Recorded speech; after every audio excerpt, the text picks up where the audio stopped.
mewujudkan kegotong royongan. Itulah kemudian jati diri koperasi adalah kekeluargaan dan kegotong royongan. Ini sesuai dengan jati diri bangsa Indonesia.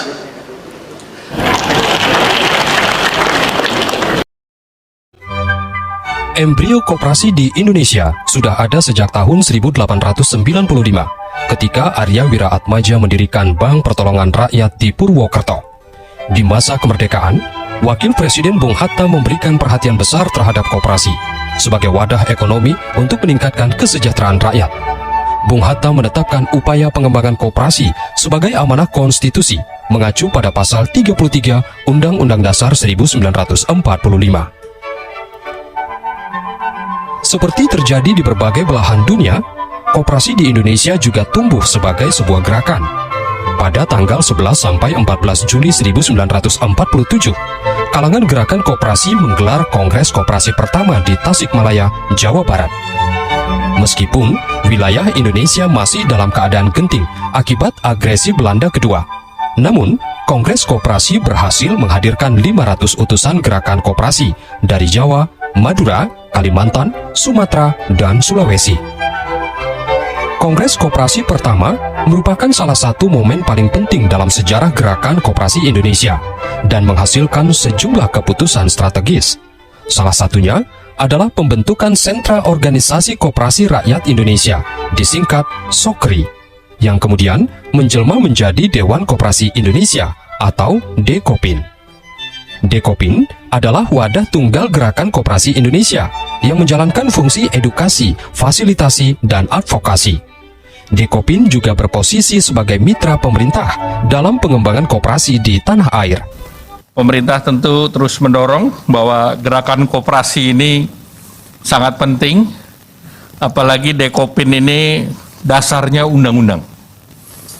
Sehingga tentu dengan dasar undang-undang ini adalah organisasi selain Kadin yang wadahnya adalah undang-undang, sehingga tentu perlu ditindaklanjuti yang terkait tadi perubahan ADART-nya.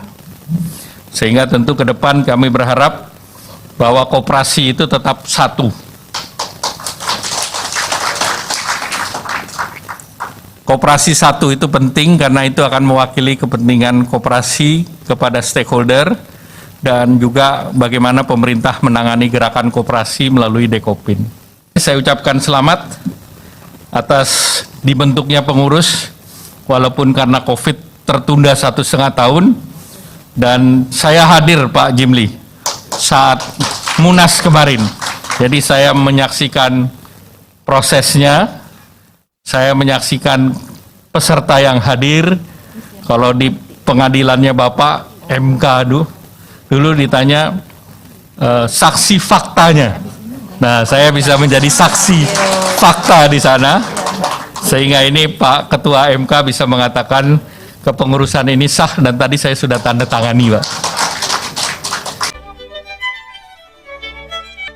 Di samping KWSG, Indonesia mempunyai sejumlah koperasi lain yang juga mempunyai potensi masuk dalam koperasi kelas dunia. Antara lain, Kospin Jasa Pekalongan yang memiliki total aset hampir 5 triliun rupiah. Koperasi Kredit Lantang Tipo Kalimantan Barat yang mampu menghimpun aset 1 triliun rupiah. Kemudian, Induk Koperasi Pegawai RI atau IKPRI yang bahkan mempunyai Bank Kesejahteraan Ekonomi, yaitu Bank Umum yang selama 12 tahun berturut-turut mendapat predikat sangat baik versi Infobank. Selain berperan aktif dalam mengembangkan koperasi di tanah air, Dekopin juga bergaul dengan gerakan koperasi dunia yang diwadahi International Cooperative Alliance atau ICA. Wadah koperasi negara lain yang pernah memberi dukungan pada pengembangan koperasi di Indonesia melalui kerjasama dengan Dekopin, antara lain Canadian Cooperative Association atau CCA, Cooperative Center Denmark atau CCD, dan Koperasi Konsumen Swedia. Kerjasama dengan CCA antara lain ditujukan untuk pengembangan koperasi peternak susu dan koperasi kredit. Sedangkan CCD melakukan kerjasama jangka panjang berupa Cooperative Member Education and Communication atau CMEC, yang kemudian melahirkan Lembaga Pendidikan Perkoperasian atau LAPENKOP di bawah naungan Dekopin. Koperasi Konsumen Swedia fokus untuk mengembangkan koperasi konsumen di Indonesia yang menghasilkan konsep minimarket koperasi bernama Coopmart. Saat ini, Coopmart sudah berdiri di berbagai daerah, antara lain Nusa Tenggara Timur dan Banten. Dekopin makin diperhitungkan oleh gerakan koperasi internasional, sejalan dengan terpilihnya Ketua Umum Dekopin sebagai Vice President ICA Asia Pasifik. Pertama kalinya dalam sejarah, Indonesia menjadi tuan rumah pertemuan koperasi-koperasi se-Asia Pasifik di Bali pada Oktober 2014. I have known Mr. Khalid many years. He's my old good friend for me. At first, as colleagues, we working together at SAAP. A longer time work with him.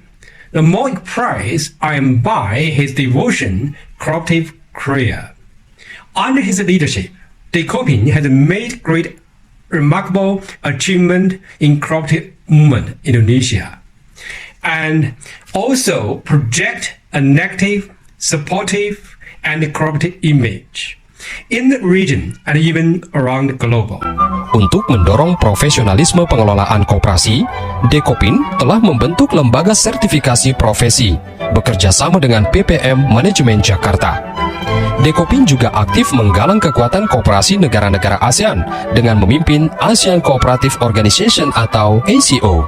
Pak Nurdin is one of my close friends and we have been working together for many years.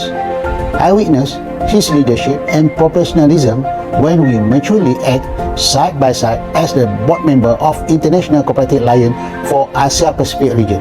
As the current president of ACO, his goodwill is exemplary and remarkable. Thank you.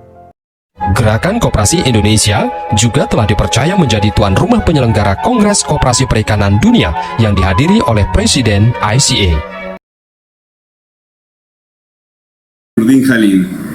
Desde sus inicios en el cooperativismo agrícola en South Sulawesi, es destacable su trabajo para el fortalecimiento y la integración de las entidades cooperativas. Así lo demuestra su gestión al frente, su liderazgo en Dekopin, que pude ver en primera persona al visitar Indonesia a mediados del año 2019. Y así lo demuestra también su trabajo a favor de la integración cooperativa en la región del sudeste asiático y en la región de Asia-Pacífico de la Alianza Cooperativa Internacional. Más de 3 décadas de dedicación personal a la promoción de este modelo empresarial que pone a las personas y al ambiente en el centro de la escena y que ayuda a mejorar la calidad de vida de nuestras comunidades. Un fuerte abrazo cooperativo. Untuk pengembangan koperasi ke depan, Dekopin telah merumuskan cetak biru visi 2045. Koperasi pilar negara yang disusun dengan cermat berdasarkan filosofi negara dan budaya bangsa, sekaligus mengikuti tren koperasi dunia yang peran besarnya telah diakui Perserikatan Bangsa-Bangsa. Pengakuan PBB tersebut antara lain diwujudkan dengan menetapkan 2012 sebagai International Year Co-op atau Tahun Koperasi Dunia. Visi 2045, Koperasi Pilar Negara menegaskan bahwa penjabaran dan penerapan nilai-nilai ideologis konstitusional RI dapat dilakukan melalui koperasi, bidang sosial, bidang politik, ekonomi, dan ekosistemnya. Visi pilar negara dimaksudkan ketika insya Allah Indonesia ketika merayakan 100 tahun 2045, maka koperasi telah mampu memainkan peran menentukan dalam memperkokoh karakter dan jati diri bangsa dan mewujudkan negara kesejahteraan serta lestarinya ekosistem negara yang berbasis budaya gotong royong dan nilai-nilai koperasi. Dalil dikedepankan bahwa koperasi bukan hanya sebuah institusi ekonomi, tetapi koperasi juga memiliki dimensi sosial, budaya, politik, demokrasi, dan dimensi ekologis. Bapak Wakil Ketua DPR, Pak Rektor, seluruh sivitas akademi yang saya hormati, dengan visi koperasi pilar negara, sesungguhnya saya ingin mengangkat fungsi dan peran koperasi ke level yang lebih tinggi. Dalam hal ini, fungsi dan peran koperasi tidak berhenti sebagai tulang punggung perekonomian negara, tapi lebih dari itu, koperasi bisa berpesan jauh lebih luas. Pertama, koperasi memperkokoh karakter bangsa, berbasis nilai-nilai koperasi, memperkuat demokrasi dan persatuan dalam bingkai NKRI. Yang kedua, koperasi mengentaskan kemiskinan dan kesenjangan. Ketiga, koperasi menjadi garda terdepan, merawat bumi, air, dan kekayaan alam dalamnya. Keempat, koperasi dapat merawat dan melestarikan budaya gotong royong dan kearifan lokal. Kelima, koperasi menjamin kedaulatan dan ketahanan pangan serta energi. Presiden Joko Widodo menekankan pentingnya ekonomi Pancasila berbasis gotong royong koperasi untuk bersatu membangun skala ekonomi konglomerasi dengan belajar dari kisah sukses koperasi-koperasi besar dunia serta memanfaatkan kemajuan teknologi informasi. Ribuan koperasi di tanah air kini sudah menggunakan aplikasi digital untuk merekrut anggota, melakukan transaksi, mengajukan kredit, membuat laporan keuangan, mempromosikan produk koperasi melalui media sosial, serta menggelar rapat anggota secara online. Bagaimana koperasi masuk ke teknologi-teknologi digital? Saya kira di awalnya nggak usah yang canggih-canggih. Mulai dulu dengan semua anggota koperasi harus pintar. Koperasi pasif bagaimana memanfaatkan fitur-fitur yang ada di dalam aplikasi. Di era digitalisasi ini koperasi semakin real, semakin penting karena digitalisasi ini tidak lain adalah digitalisasi perkoperasian. Karena kalau kita lihat semua model platform digital, basisnya adalah anggota. Dan kita lihat Dekakon, GoTo misalnya, ataupun Unicorn, itu dinilai berbasis kepada berapa anggota yang subscribe di platform tersebut. Jadi tentunya ini adalah peluang emas, karena per hari ini pasar daripada digital di Indonesia ada 44 billion US dollar, dan di tahun 2025 ada 125 miliar US dollar. Dan apabila koperasi ini seluruhnya didigitalisasi, nah tentu ini akan menjadi nilai yang luar biasa. Hari ini, 1,5 abad setelah revolusi industri di Inggris, dunia memasuki revolusi industri 4.0, menghadapi gelombang globalisasi dan kemajuan teknologi informasi. Sejak akhir 2014, pemerintah melakukan reformasi total koperasi, termasuk di dalamnya digitalisasi. Kita menyadari bahwa tantangan koperasi semakin hari tidak semakin ringan. Oleh karena itu maka ada 3 hal yang kita harus lakukan. Adalah yang pertama, kolaborasi, kerjasama, semua kemutlakan untuk seluruh penggiat koperasi.